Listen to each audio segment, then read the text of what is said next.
The best faction of Andromeda's Edge is the Allied Tribes. That's right, these leaders have banded together. They've put aside all differences, and they are journeying into the stars to seek their fortune at Andromeda's Edge. Now, this is loosely a nod to the game Rise of Tribes. Designers Luke Laurie and Maximus Laurie have thought, hey, there's this game by Brad Brooks, who, by the way, is the co-founder of Cardboard Alchemy, called Rise of Tribes. And incidentally, Sergio Chavez was the artist for Rise of Tribes, and Sergio is the illustrator for Andromeda's Edge. So there's really a neat connection here. So in Rise of Tribes, there are leaders, and you get to command one. And in Andromeda's Edge, there are leaders. And these leaders have gone out forth onto alliance bases. You've got an architect, you've got engineers, you've got these philosophers. Basically, these are your people, and they are out there. They've gone out ahead, and your space station is going to be able to pick them up. How does that work with the Allied Tribes? Well, these leaders are normally building blocks for developments. That's what you use it for. If you're going to build an observatory, if you're going to build a spaceport, you're going to use leaders to construct those developments and complete them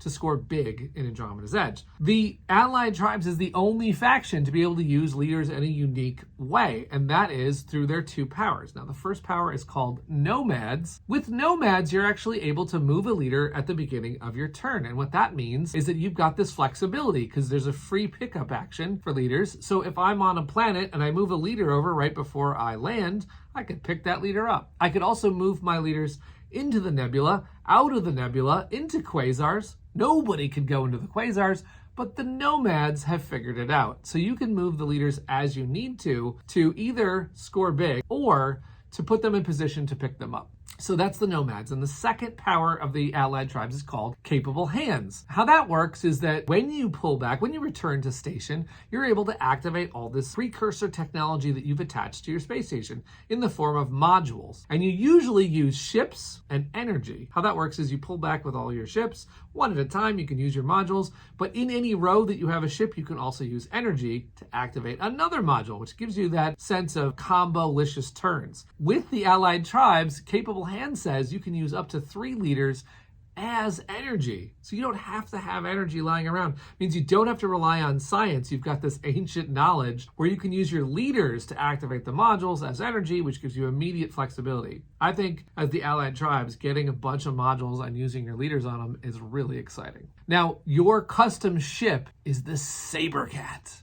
That's really fun. That's actually kind of also a nod to Rise of Tribes because there's a saber-tooth meeple in that game. And this SABRECAT ship, it's a fighter, so it's aggressive. It can attack coming out of the gate. It can basically launch to where there's an occupied hex. It's got 2 weapons. It's got 2 range, but it's also got a power called recoil. Now, what is that? It sounds like it's running away, but actually it's any fight that the SABRECAT is in the active region. Then at the end of that, assuming the SABRECAT's still around, and they do have shields, so it's pretty likely, you can actually move up to your range away from the active region. And that's super flexible. Meaning that if you're 2 away and you see a fight happening, you can escalate into that fight, survive that fight, maybe take that fight down, and then also move your range away to the other side of the map. Then on your next turn, drop a ship right there. So basically you have this flexibility with the SABRECAT. You can get around, you can be in fights, and you can also position yourself for success. Now, why is this faction so much fun? Why do I love the Allied Tribes? Well, it's the only faction that gets to play with leaders in a creative, clever way. So I feel really smart when I'm playing the Allied Tribes. I get to decide how leaders are going to move on the board. I can position leaders around a development I know I'm going to build, or I can pick them up really quickly, get more leaders than anybody else, and use those leaders to capably activate my engine. So if I'm playing the Allied Tribes, I'm probably getting modules right away so that I can have that engine starting. And I'm faster than anyone else with that. And then I've got these creative plays where my leaders are moving right to where I need them to go.